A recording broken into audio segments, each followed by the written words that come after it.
Well, good evening, good morning, good afternoon, good ever what time of day it happens to be that you are listening to the Tattoo Teacher podcast.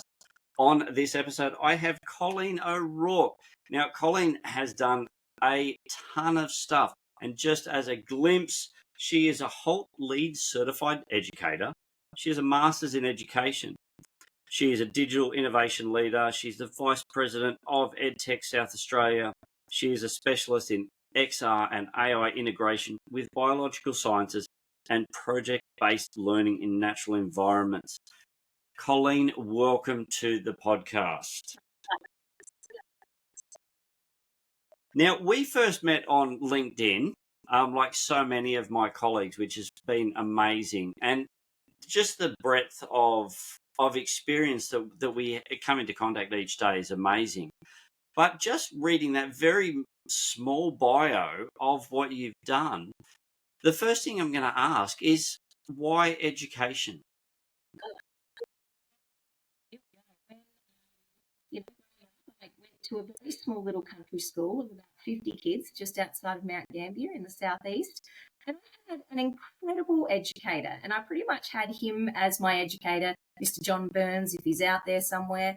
And he was a young, new teacher, but he was so passionate about technology and trying new things in education. And I remember the first time he sat me down on a computer, the only computer we had in our tiny little school. And he showed me how to create an animation of just a simple ball going across the screen. And I remember thinking, wow, this is incredible. He also gave me a microphone and let me use my performance art skills. And he just saw me. He saw me and that just made me just realize I want to be a teacher one day that sees the strengths in kids and brings that out in them. And of course, it developed a love of technology and it planted that seed for me. So that's kind of where the journey began. And and from there, I did my degree and majored in technology. Again, always loved it. And I remember thinking to myself during uni, I feel like technology is going to be important in education one day. I was a smart young girl. Absolutely. You were kicking off when, it was monochrome screens, one computer in the whole school, and it was all DOS-based stuff. So, you've seen a huge expansion in technology within schools, probably in your own experience as a student, but now also as an educator. Yeah, the evolution is just incredible. And I mean, if you don't keep upskilled in about 3 weeks' time, especially in the AI space, you're out of touch. So it's insane how rapid it is. Yeah, that's moving. Oh, I mean, the AI is moving so fast, and we're definitely going to get to that. But with your educational experience, so you're in a small school. You found, or a teacher found you and saw you. That were your words. They saw you. And how important is that in your classroom? That building that relationship. Yeah, exceptionally. That became one of my key focuses as a teacher is to find a strength in, your most difficult children, but particularly where it's really amplified in my career is our neurodiverse students. We've started a digital leadership program and we have a high cohort of neurodivergent students, and they were often the back of the library kids. But you put them in a space where they're digital designers, coders, creators, and you see a whole different side of them. Now they lead in schools and win awards for themselves, and it's a special little cohort where they get to completely be themselves, design, create, the sky's the limit, and just watching them bloom and watching them, share their strengths with one another. It's just incredible. They're often not your sporty kids that come into this space and become our digital leaders, but that's been incredible for me, for sure. Yeah, it's amazing to see what technology can do. I mean, in Australia especially, sport is seen as sort of the ultimate, especially this time of year. We've got the grand finals and all that sort of stuff happening, and sport is lifted very highly. But I think people tend to forget how much or how many Australians have made amazing technology breakthroughs over the course of history, from the black box to Wi-Fi to so many things. So Do you think that we need to try and have a shift in 100%. in 100%. in what in how society views education? Yeah, I do. And look, that was the biggest stigma that I came across is digital dependence. So, along with digital creativity and these incredible innovative skills that these kids are showcasing, teaching me things because I cannot be the knower of all things technology. I, give them, I'm a facilitator. You provide them with the tools and they blow your mind.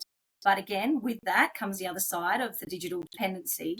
And that's kind of what launched my Nature Nurture Network curriculum, which was connecting kids back to nature in alignment with digital systems, but also exploring natural systems. So that's kind of what launched that to keep that balance of innovation, digital literacy development, but also a deep appreciation of nature and innovating the sustainable futures was as a huge part of the launch of that curriculum and the development of that. Yeah, because it's a massive challenge to get some of these students outside because they've got, especially in the neurodivergent area. I mean, I work in that my school. I work just with ASD plus kids. So trying to get them, they're not sporty necessarily. Some of them enjoy the physical activity, but they don't. They're not like, I guess, the mainstream kids or whatever the correct term is now. We and just to see them, like, to find that thing that they hold on to, and you can see them run with it. And I think it's really important that, I think, for all students that we see that. So how do you, this is a long-winded question, how do you tie such different things, so the digital technologies, with being outside? Oh my goodness. This is what lit me up. This is where I got to innovate. We're at a really unique school at the Hills Christian Community School. We've got 9 acres of nature play space. The Onkaparinga Valley River runs through our school. And I was, the digital technologies teacher from reception to year 10 in a usual IT room back in the day. And I thought, we've got this incredible space. How can technology and nature be fused together? How can we connect the two? So I started just redesigning the digital technologies curriculum to start making authentic connections to natural systems. And by authentic, I mean when we're looking at AI, we're looking at swarm systems in nature. And we're looking at the inputs and outputs of a digital system. We look at the inputs and outputs of a plant's life cycle. And I kind of mapped that entirely across the R to 10 program, so that whenever we were learning new digital skills or about digital systems, we were always connecting back to nature. And then with that, the tools that we use are a lot of the XR technologies, so augmented reality outdoors to, cast a koala into its habitat in a tree, and using a range of different tools to collect data out in nature. One of my favourite ones that we do in year 6 is we look at internet networks and we cross-compare with tree network systems, and we look at the mycorrhizal that goes through tree network systems. We collect the soil and look at the energy in the soil around a hub tree. I was never a nature lover. My mum, she was a caretaker of 6 acres of garden. She used to drag me out every day as a little girl, oversaturated me with the love of botanic stuff, and I just disconnected from it.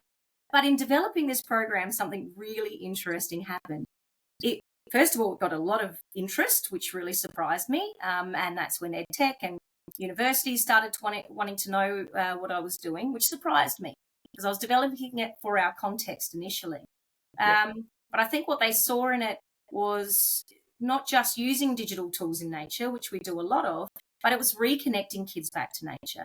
Now, big tech looks to nature to optimize, so why wouldn't we be teaching our youngest learners to do the same? And that's when I got into the XR technologies, and from there I started to develop a deeper appreciation of nature as I learned the science behind it. So while my mum used to drag me out when I was a little girl trying to get me to appreciate it, it was when I dove into the science behind it and just thought, wow, nature is amazing. Digital systems are incredible, kids. So are natural systems. Let's look to the original intelligence and also use that to design digital sustainable solutions. Use nature as our muse. So it's been building over the last 4 years, and we've gone into VR tours, looking at river restoration projects and and sharing them across Australia and telling a story. And it blew up and it's been a lot of fun. Yeah, absolutely. Like, I mean, as a design teacher, I did a design course, and one of our lecturers was all about nature in design. He goes, when you're designing something, he goes, look in nature first. He goes, and we're all sitting there like, what? What are you talking about? You know, we're in industrial design and product design students. And he's like, nature finds a way. Nature finds the easiest way to do something. And the first example he gave was, why is a plane's nose shaped the way it is? And we're all like, for aerodynamics. And he goes, yeah, of course, that's the easy answer. But how did it get that shape? And we're like, they tested and they did that. And he goes, yeah, but how? And so he rambled on all about this stuff. And then he goes, well, what they did is, because air is water, water is air, they're one and the same. He goes, they put a big block of ice and they just passed air over it, and they worked out what shape it turned into. So good.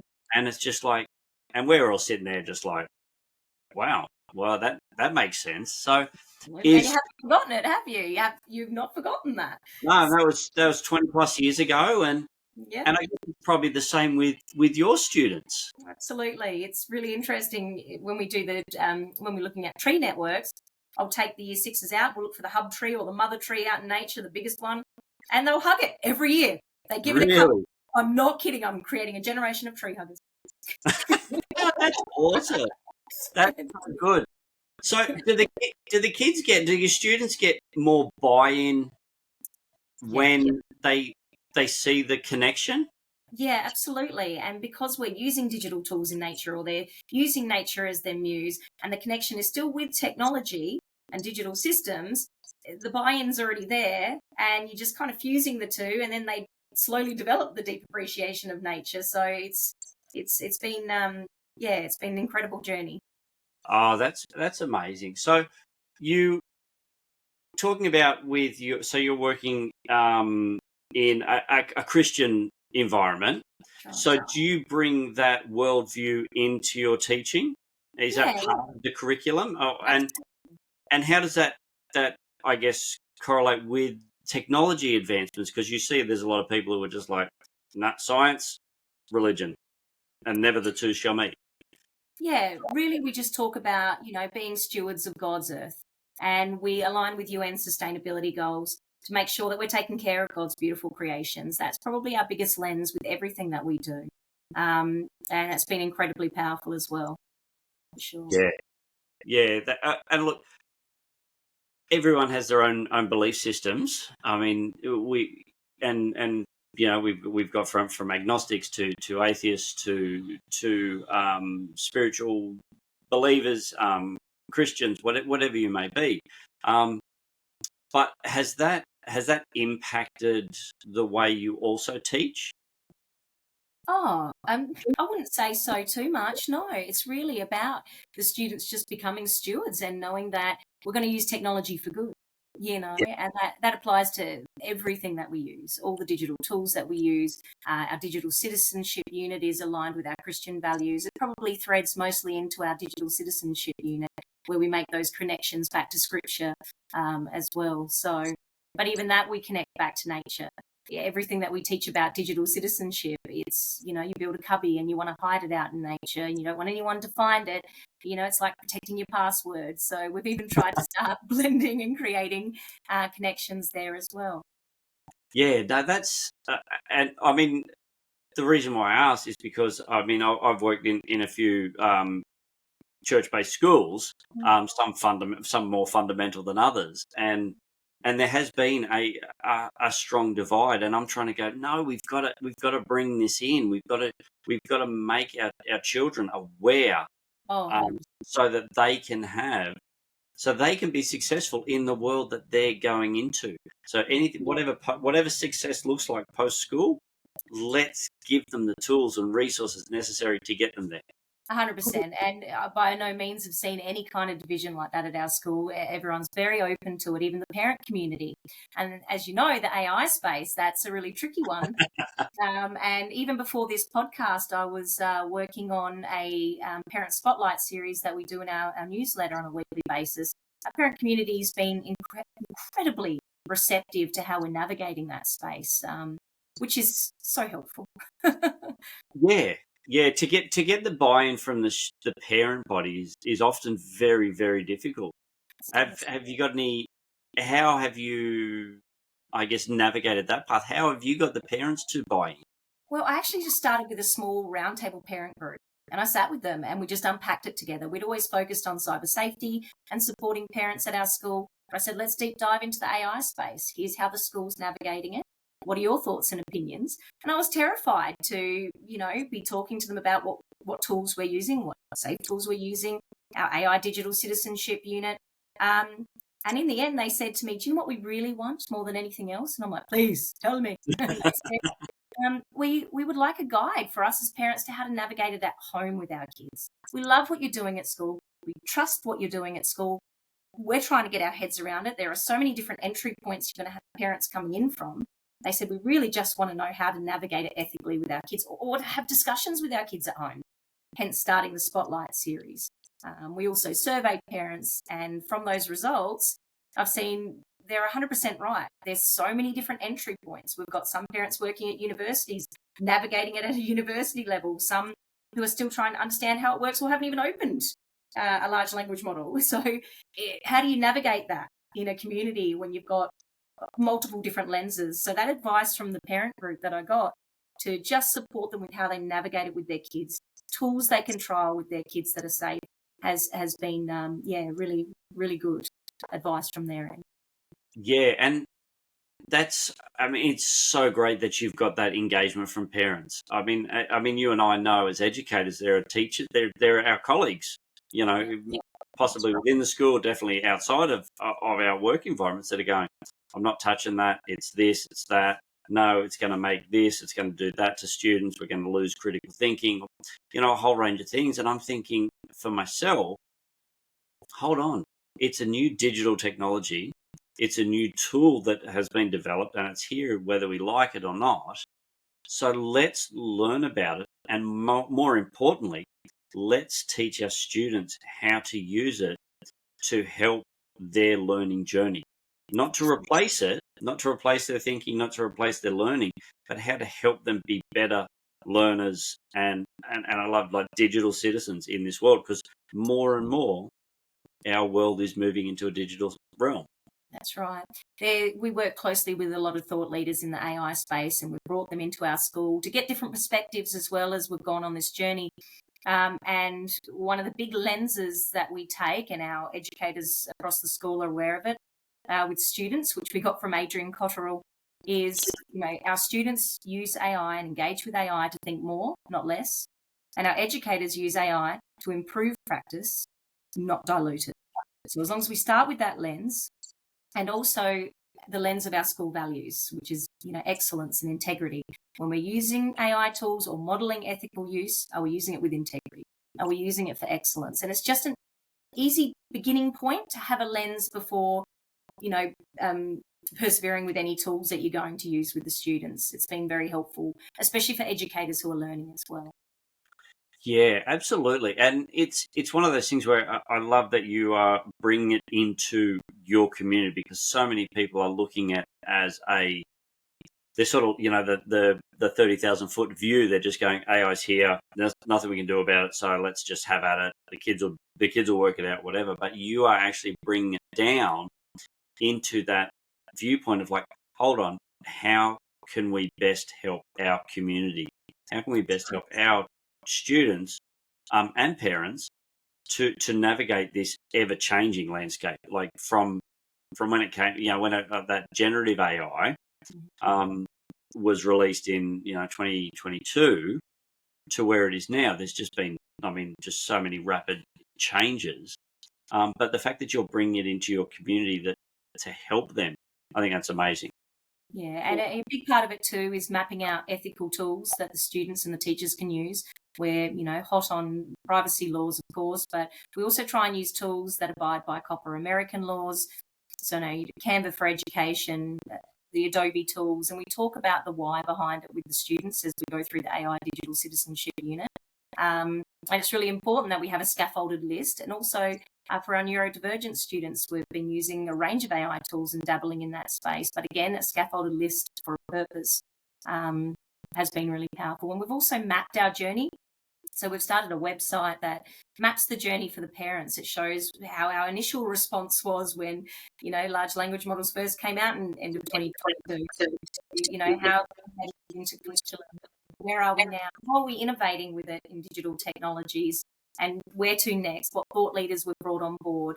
What tools we do use? The AI Digital Citizenship Unit. So it's a really clear journey if parents want to look at where we've gone. It's massive, but if they really want to deep dive, they could. So, yeah, you mentioned as well the sustainability goals earlier with your digital innovation program.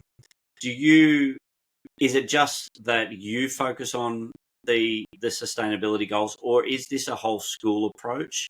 It's primarily in digital tech. So and a lot of it that we've used, like Life on Land, for example, as a goal, has been within our VR tours. So the VR space is something we've got really excited about. And these are student-designed VR tours. So we're working with Edged VR, and we started work with UniSA, looking at how we could use VR for engagement and to improve creativity. We're bringing in Adobe tools into that as well. But the students have created tours for a purpose. So the very first tour we created with our Year 9s, which is a 10-year project, was the river restoration tour. Now, these are multimodal because the kids can fly drones over our river. We take 360 cameras into the depths. We look at the science and the pH levels of the river. We look at the rabbit problem along the river, and then we've started to integrate AI in really fun ways. So the students have had to create AI avatars embedded within the tours. They had to create the hair care bunny, which was the rabbit that spoke about the rabbit problem that you could interact with. We then started using 3D AI avatars that we could actually bring into our reality near the river that would be an expert on the Onkaparinga Valley River. So kids were creating data sets for these AI avatars, which became a form of assessment in itself, because as we interacted with their avatars, we could tell how well they trained it. From there, and that was very much where we align with the UN sustainability goals, is within these projects. From there, we started creating cross-cultural immersive VR tours, and these are the ones I'm most excited about. There's a school in the Northern Territory, an Indigenous school, Ngunjara College. They've got Uluru in their backyard. We've got the river in ours. And so we created a VR tour for them as a pen pal exchange. They created one for us, Life on Land there. And then students were absolutely able to step into each other's worlds, literally be there. And they started using AI as well, and we supported them with that. So, you're bridging that digital divide. That has been just incredible. And we're now looking to branch with the school in Japan and hopefully go globally and start connecting kids through VR pen pal exchanges, but focused on Life on Land.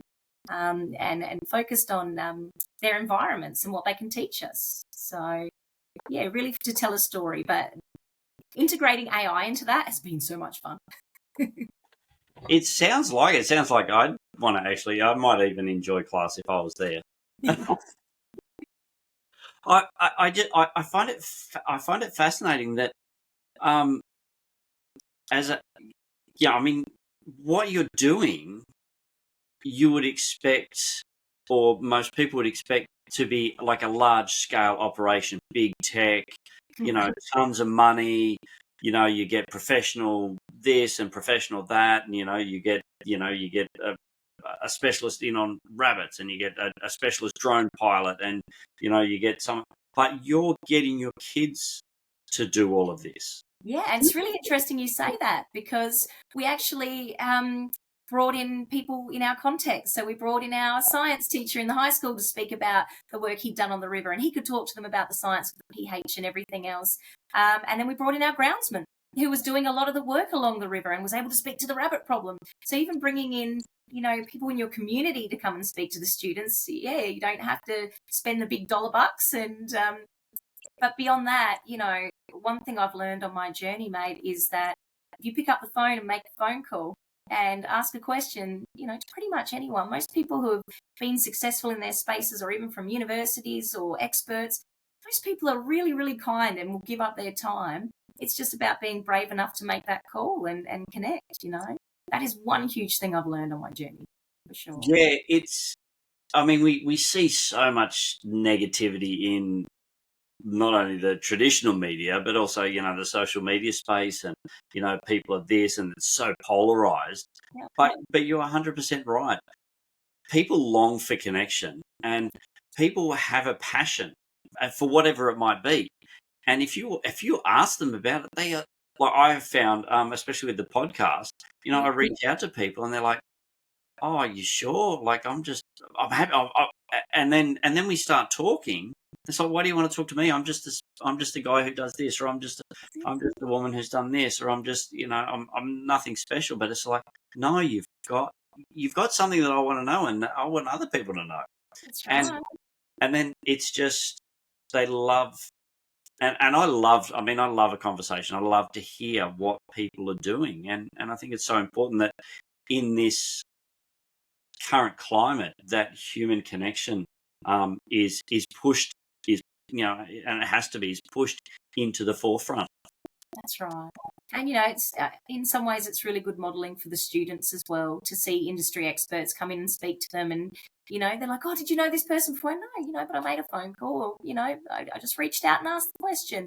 And when your passions align, that's even, sky's the limit. It's amazing where things can go. It's incredible. Absolutely. Now, I know in the Australian education space and technology space, South Australia in and of itself is actually one of the leaders in technology. And is that just happenstance, or is there why do you think that there's a huge focus on technology more so within South Australia than, I guess, other regional centres or other states? Yeah, it's a great question. I wish I knew the answer to that. We've got a great premier at the moment who's supported with the social media laws. So, I'm really proud of that. I think that's quite incredible that, he's gone down that endeavour to really kind of fight big tech companies to restrict the ages. So, I actually don't know. I can't give you an answer to that. No, well, that's okay. Look, it's just one of those things that I've noticed from here, because you look at South Australia was the first, whether you like Tesla or not, they were the first state to go, "Hey, we need to look at battery storage because our grids are unstable. How about we do this?" You're the first state to go, "Hey, AI is here in education. Let's do something in education. Let's protect our students." And you've got NASA, you've got all the rocket scientists, everywhere within that space. And I just find it really interesting that it's almost it's bound to happen if you are in South Australia. There's going to be some sort of tech advancement. We're just really open-minded people, mate. We're willing to take a risk. We're risk takers. Well, hey, it's just one of those things I've noticed. So it's interesting. So within your realm, and you're working in VR, and you've said you've brought into AI into it. Now, a lot of experience that people have had with XR, whether it's VR or AR, how have you found the advancements in that? Because a lot of it has been very clunky. People look at it like, "Meh, that's just it's a gimmick." How have you overcome that hurdle? I was one of those teachers. I truly was. I'm like, what's the point of buying a suite of, classroom sets of VR headsets? Absolutely gimmicky. You can go on Google Earth if you want to go and explore the world. You might have one tour that you can use standalone in one lesson. Nah, I'm never going down that path. It kind of happened when I met Dr. Paul Unsworth from Uni SA, and he was in the VR space, and he was deep diving into project-based learning in VR. And I just happened to sit in on one of his conferences at a SASTA event in the city. And he changed my perception of it within that 1 hour and said, when students are designing the tours, this is the first thing he said, It's very different to just the passive viewing of a VR tour. That was number one that struck me. Number two was you don't need to have a class suite of headsets. Because when they're working in project management roles, you have your camera operators, you have your scientists, you have your content creators. And so when they're working in those different roles, your testers are using a couple of VR headsets. You don't need a full class headset suite. And so that changed my mind, and I invited him out to our school because he was looking for unique schools. And he literally came every week and worked with my Year 9 students and walked us through how they can operate like a VR company with agile methodology. And it just changed my whole perception of it. And you don't need a class suite. He also brought good software, which was inexpensive through Edged VR, but you can use Delitex and Postbases and anything like that, which is also inexpensive. When they are the content creators working in project management roles, it is unbelievable what they can create in VR. Absolutely unbelievable. And, tools like Delitex allowed them to code and bring in AI-generated models that we're now dabbling in, and AI-generated 360 environments, which is insane because there's just so much more you can do in this space now. So my lens shifted completely after my work with Dr. Paul, for sure. Yeah, because I've had a few of my other guests are very much in that VR space. So there's Andrew Wright, who's in Sydney. And you got Rob Keneally, who's up in Toowoomba, who are working in these environments. And like yourself, they are getting students to create environments and sharing these worlds. And I think it speaks to where education is heading. That, like you said, you're the facilitator. You're helping guide your students along this journey. And I think that's where a lot of it is going. It's like, because these students are going, well, how is this important? Why is this important? What can this do for me? And, you're bringing it, one, into your local community, but also you're giving ownership to the students in going, hey, you guys can do this. I've got confidence in you. Do you find that by doing that, they actually beat what you expected them to do? That they just 100%. They blow my mind. Especially, using CAD software, creating 3D assets. Oh my gosh, they do things that I'd never be capable of doing. And, I let them be the designers and the content creators. So, they can select a story for a purpose. They're telling a story, and we want them to be creative. That is the key thing we want them to get out of it. So that's why we were looking into how does VR help with engagement. The software has come a long way. It's very multimodal now. You can add in videos, 2D images, 3D models, AI-generated 3D models, drone footage. There's pretty much no kind of content you can't add into a VR tour, which gives it just such breadth for creativity.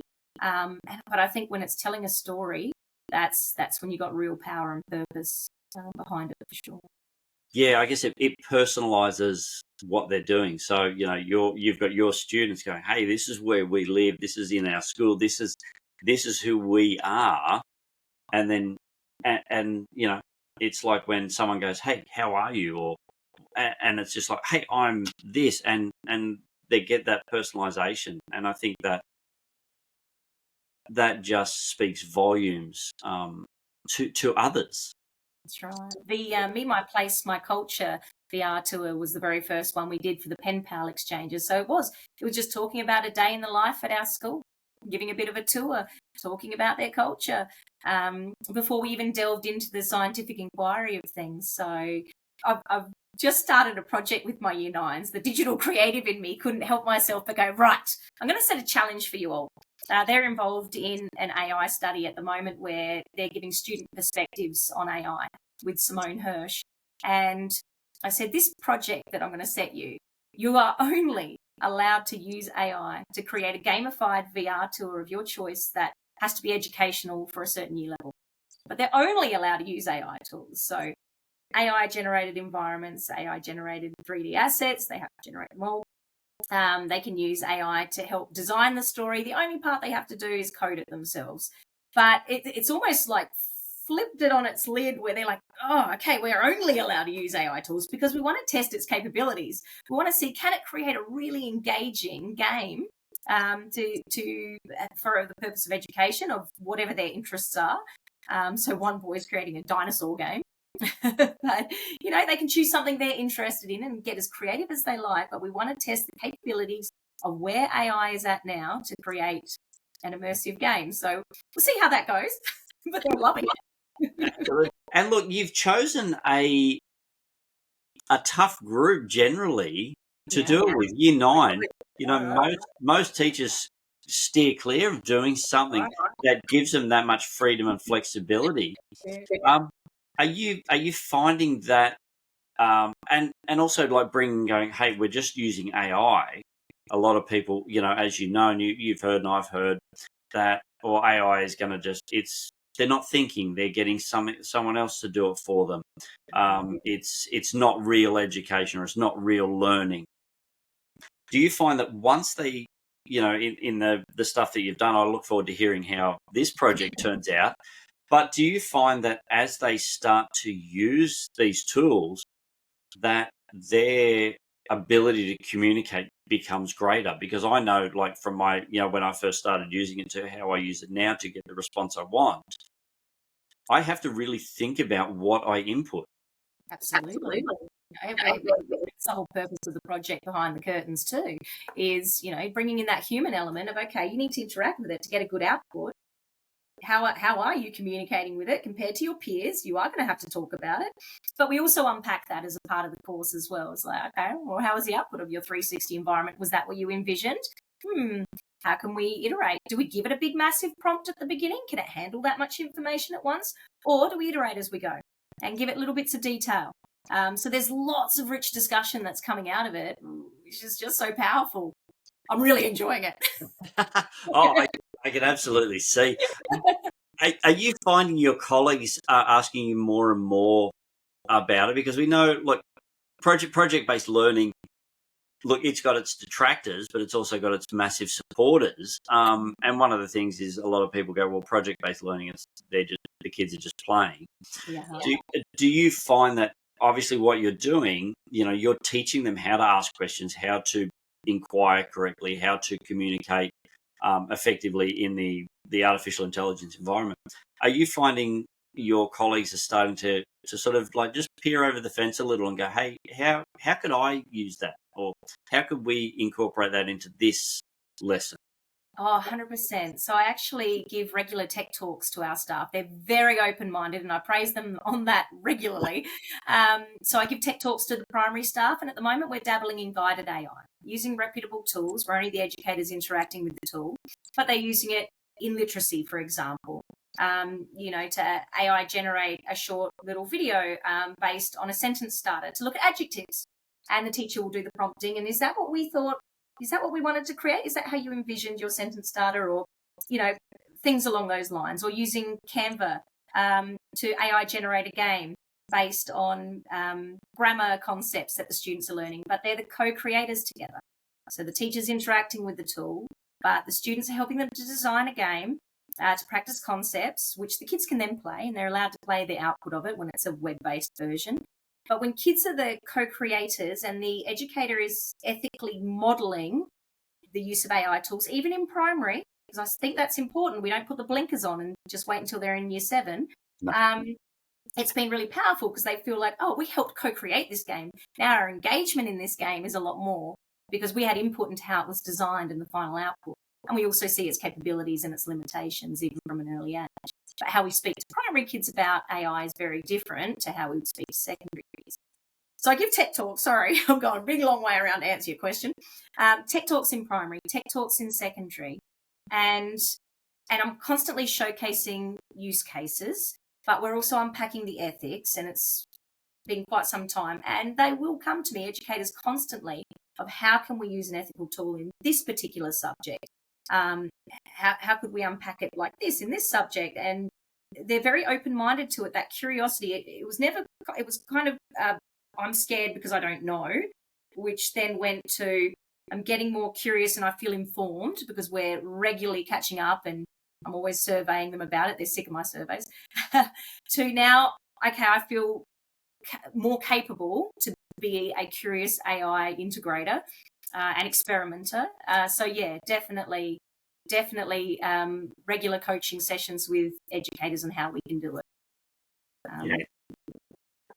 Now you mentioned in that ethics. And throughout this conversation so far, you've mentioned ethics a number of times. What and we know that ethics. You look at a spider diagram of ethics. It's in the middle, and it can just branch off as big as you like. So how do you bring that, or how do you explain that to primary students? How do you explain it to secondary students? Or how do you get the teachers to explain it? Because they're going, well, what do you mean ethics? Like, I'm just using a new tool. It's just ed tech. Let's just get on with it. That's right. So in a primary year level, I literally unpacked this with the staff a couple of weeks ago. I said, we need to talk about AI as a robot helper, but the language that we use is that, yes, it's kind of like a parrot.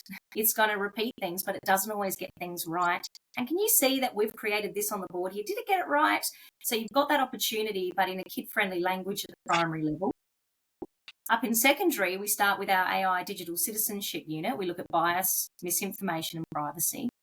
And when we look at things like bias, one of the first things I'll get them to do is generate me an image of a CEO using a reputable tool. So again, laying those foundations with updating policy, informing parents, surveying, and reputable tool use.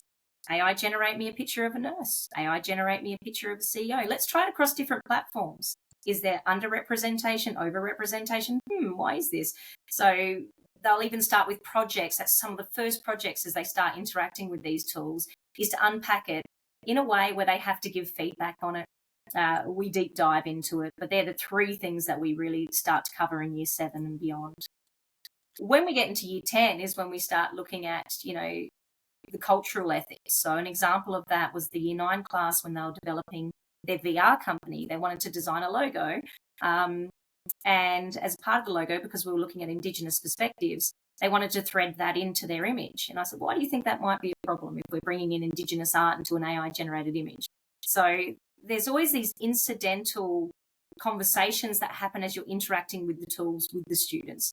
So you can have a standalone program, you can have a standalone digital citizenship program, but it's really in the incidentals that I found most of the unpacking happens and the rich discussions happen. Yeah, I'm picking up from that, and what I absolutely love from that, especially coming from a design point of view, is that you explain to these students, you're getting them to use the tools, and very carefully, and reputable guardrails, and you're getting them to be aware of, hey, you can't just jump on any old thing, because you don't know. But what I'm loving is the critical thinking aspect, because so many people go, well, people are losing the ability to think for themselves, or to look at something and actually break it down. But it seems that what you're doing is actually ramping that up to the next level. You're going, hey, here's what we got to think about. Go do it. Now think about it again. Exactly. Yeah. And, constantly getting the students to get screen captures of their work, unpack it. Okay, so this was your output. Explain your output to me. And that becomes part of the assessment constructs as well. So really getting them to think deeply about how they're interacting with these tools. And I'm also very honest with them. When I start with my year 7s with this course, the very first thing I start with is, okay, so when, AI first launched in the end of 2022, some schools locked and blocked it. Some schools just let their kids run loose with it. What do you think our school did? And I'll tell them about our journey, and I'll tell them about how and why we're using reputable tools. So I'm just very honest with them about our school's journey, not just here we are, here's the front end of it. Let's look behind the curtains. How has our school navigated it? Why have we navigated it this way? And they really love that. They feel like they're a part of the conversation. So yeah, I think it's so important that students actually feel a part of their journey, because we know that there's so much disassociation and disengagement with school, because they're just like, I'm just filling a seat. The teacher doesn't care about me. They don't care what I need to learn. But again, it's one of those things where you're bringing them into their tangibly into their journey of hey, you guys are doing this. This is, what do you think about this? And answering the tough questions, like, here's what we've done. Here's what our community's done. You're asking parents questions as well that go, okay, well, now the parents have got that opportunity to engage with their kids in a way that they may never have been able to do, and actually find a connection point, especially, I guess, within year 9, there's that, who am I as a teenager? I'm trying to work out who I am. I don't want to be I'm not a child anymore, but I'm not an adult. But you're finding all these connection points and relationship points from something that so many people see as a way that actually cuts connection. That's right. Yeah. So, yeah, it's really interesting. Yeah, I find myself in this strange world now where we celebrate outputs of really well AI generated 3D models. Like, how did you do that? What was your prompt? How did you? Oh, I went through 20 iterations to get this. What? This is the way of the future. It's crazy. Yeah, and the communication skill, like, we all know that there are going to be lazy kids. Yeah. And they're going to be just like, yep, bang, here's the first output. Yep, I'm just going to use this, cut and paste, I'm in. And that argument has been, look, I think we just need to throw it out the window, because you and I know, and I've said this several times, when I was lazy at school, I went to the library, I got the Encyclopedia Britannica, copied it out, changed a few words, thinking that I was smarter than the teacher, and handed it in. That's true. AI is just, AI, Google, etc., has just made it faster to do something that's lazy. But it sounds like your students, and you're probably not all of them, because, we know kids, we've been around them long enough. But I guess the majority of them are going, wow, how can I learn? How can I get better? How can I because when I do this, I can see this. But if I tweak my prompt, if I just change my language slightly, the way I communicate, I can actually get a much better output. And then that ties in when they have a conversation with someone, because they learn to ask the question, they learn to prompt whatever it is to get the information that they need. That's so true. There's a huge part of how I believe it can actually impact how they connect with people and ask questions. Deep dive into questions, be more specific in their questioning. The Year 9 students have loved being a part of the AI case studies too that Simone Hirsch is doing, because it's asking for their opinions on AI in education. They feel important to be able to contribute to it, and I think that's really powerful, getting their feedback, for sure. Yeah, and we need to see where they're at, because, I mean, they had generative AI before we sort of even really knew, and they had it at their fingertips with Snapchat, with various other things, and it was there, and they were using it unfettered almost, and which is quite scary to see these young impressionable people have access to stuff that they really can't emotionally cope with. Not developmentally ready to. We're also encouraging our educators in secondary to redesign their assessments too. So we've spent a lot of time on our assessment template, getting them to look at, what are your assessment constructs? What are you really assessing? It's really made us reconsider that. Kids can create that with AI. They can create that with AI. You need to be really thoughtful about what you're assessing and how you're going to assess the students. Are you going to have a multimodal element in there? That's one area. But we've also been working with Adrian Cotterill. I'm not sure if you know who he is. But he's developed Socratic XR, and we're trialing his platform at the moment. And one feature of it, which we really love as a school, is it has a feature called defense mode. Okay, now we don't just use that for academic integrity. We also use it to see how cognitively engaged the students are being with their work. And what it does is it requires them in a lockdown browser to upload their assignment, and then it will go into a Socratic style of dialogue with them based on their assignment and everything they've put in it, asking them questions, asking them to unpack it, really deep diving into their work to assess how well they've cognitively engaged with the assignment, and the teacher gets a script in the end. I think it's fantastic at the moment. Our teachers are trialling it, but they're trialling it in SACE as well, just even with students uploading their drafts to see, okay, have you even engaged with it before your final submission? No, go resubmit. Or I can see you actually really do understand what you're talking about. Whether or not you know, whatever tools you've used, the key thing we're assessing is, are you understanding what you're learning? Are you engaging with this? Is it your words? And I've just found that powerful. I really love to be open to trialing tools that get kids to think deeper and more and not less. So I really love Adrian's work, and it's just been a really powerful tool. Yeah, it's so important that, you know, I gave a you know, a PL, you know, it was just a brief 45-minute thing a while ago to a school, and it was AI and assessment. And I shocked a lot of teachers because basically my opening statement was, if AI can do the assessment in 2 minutes, then your assessment is crap. Exactly. And they're like, eyes were just like bulging and mouths dropped, and they're like, oh, why are you here to offend us? And I'm just like, obviously, you know, you've got to have the hook. You know, That's right. That's good. you got to get the hook. But then I explained, it's like, what are you assessing? Why are you assessing it? How are you assessing it? If it's something a computer can do nowadays, then it's not a good assessment, because students will find the easiest way to do it. Yeah. And some by design, they'll find the easiest way. They're going, I'm going to, you know, I just want this done, and, you know, I've left it to the last minute. But others are just going to, almost by accident, just go, oh, well, that's the information, so I'm just going to use that. And it was just like, well, then they go, well, how do we fix it? And I go, well, make it local, make it to your community. Ask them about it after they've submitted it.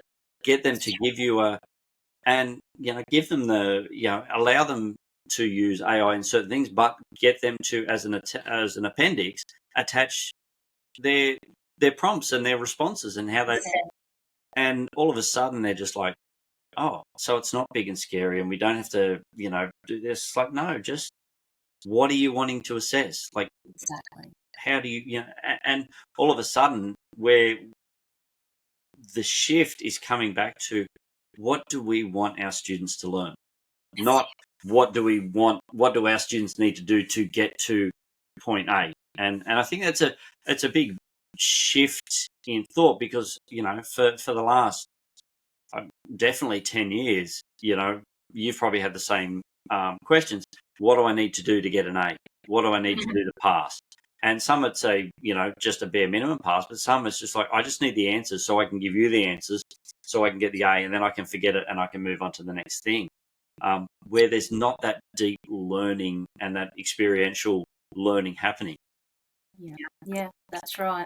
I've created a GPT for educators to upload their assessments, and it pokes holes in it to say, okay, well, here's where students can cheat. And it also provides ideas, exactly like what you're talking about, connecting to context. It will give them ideas against their assessment. I mean, it's just a starting point, but it's something, especially for those educators who are not sure what AI's capabilities are and how clever these students are. It will just at least give them some starting points to redesign their assessments, will be thoughtful about them. Education is changing and assessments are changing. And a big part of that too, I think, is it's really important for us as educators to know how universities are navigating it. So, you know, I've been reaching out to universities asking how they navigate it with their students. So we don't have our year 12s stepping into university and having a whole different structure, model, assessment design, when you can and cannot use AI. I think there needs to be a bit of fluidity across the board as well, and universities speaking to schools and vice versa. Yeah, most definitely. And it's almost like that divide now, that is still there to a certain extent between, you know, like grade 6 and grade 7. It's like, well, they're learning this, and all of a sudden they either go backwards or there's just a giant leap forward. And the same with university. It's just like, well, at year 12 they're learning this, and then they jump into first year uni and they go, well, we've already covered that. We did that in year 12. You know, I did the IB and we've already covered that. Or I did this, or there's those students who unfortunately, you know, didn't have maybe the best opportunity, or, you know, circumstance led them to whatever it was. And then they get to uni and go, I don't even know what you're talking about. What's happening here? So true. And on my journey, I've found that universities really want to liaise with schools. They really want to connect and know what schools are doing. That's just been my experience. But, that conversation is there to be had for sure. absolutely. Well, speaking of conversations, it's been fantastic to have you on. Now, we've talked just about for an hour now, and I reckon we could probably rattle on for another. talking all things tech, and look, it's so important that these conversations happen. And what I'm loving is that, and what I'm loving with this conversation is that how much engagement you're giving your students, how careful you are with your students in not just letting them have at it, that you're after their best interest, you're after the community's best interest, and by doing that, you are creating amazing citizens of the future who are going to be looking after us, and they're going to be our leaders and politicians and bankers and doctors and welders and plumbers and mechanics. So we want them to have these amazing gifts that you're giving them. Oh, thank you so much, mate. That's really encouraging. But if people want to find out more about what you're doing, and you're doing a lot, I think we only just sort of scratched the surface. Maybe that little PIN number on the back of a gift card is what we uncovered. If people want to get in contact with you or find out more about what you're doing, what is the best way? Now, we connected through LinkedIn, but what's probably the best way to connect with you? Yeah, connect with me on LinkedIn. I can share my email with you as well. And, if there's any schools out there that want to connect in the AI landscape or do cross-cultural VR tours, I would love that. That's brilliant. Well, I'll put all that in the show notes, so that people can get in contact with you. But it also wouldn't be the Tattoo Teacher podcast if I didn't ask you this final question. Do you have any tattoos, Colleen? I don't. I do not. No, I'm a good country girl. I lived in regional New South Wales for a couple of years, so you say country girl. I know. Yeah, I know. That wasn't a good excuse, was it? That was a terrible excuse. I'm still thinking about it. I want to get just the right one. Yeah, look, so many people I talk to about tattoos. It's just like, I really want one, but it's got to be right. Like I'm not sure. And whereas, yeah, look, I 100% agree, because you get one, and I was only supposed to get one. And is that what happens? There you go. That's what happened. But Colleen, and if I've called you Kathleen any time during this conversation, I apologise, because I know I did that earlier. I don't know what it is. But Colleen, thank you so much for your time. Thank you for your passion. Thank you for the excitement that you have for education. Part of the reason why I'm doing this podcast is to get this good news out there, to get to put some positivity in the education space where there's so much, to try and counteract a little bit of the negativity that's out there. So thank you for what you're doing in education, for students, for teachers, for the community, and for the connections globally as well. Like, that's just amazing. Oh, thank you so much, Bill. I've had the best time chatting with you. It didn't feel like an hour. It went so quickly. So it rocketed by. So that's always it's always good when conversations just happen. So, thank you for your time, and thank you for your time on a public holiday as well. When we're good. I'm that passionate. I love it. So, Colleen, thank you again. Appreciate you, and I'm sure your students do as well. Thank you so much. Have a wonderful evening. You too. See you, mate. Thank you so much for listening to the Tattoo Teacher podcast. I hope you enjoyed the conversation and found it insightful. If you like what you heard, it would mean so much to me if you could either like, follow, and subscribe to whatever platform you are listening on. The music was by DJ Fruit Salad. Thanks again for listening. Stay cool. Be blessed.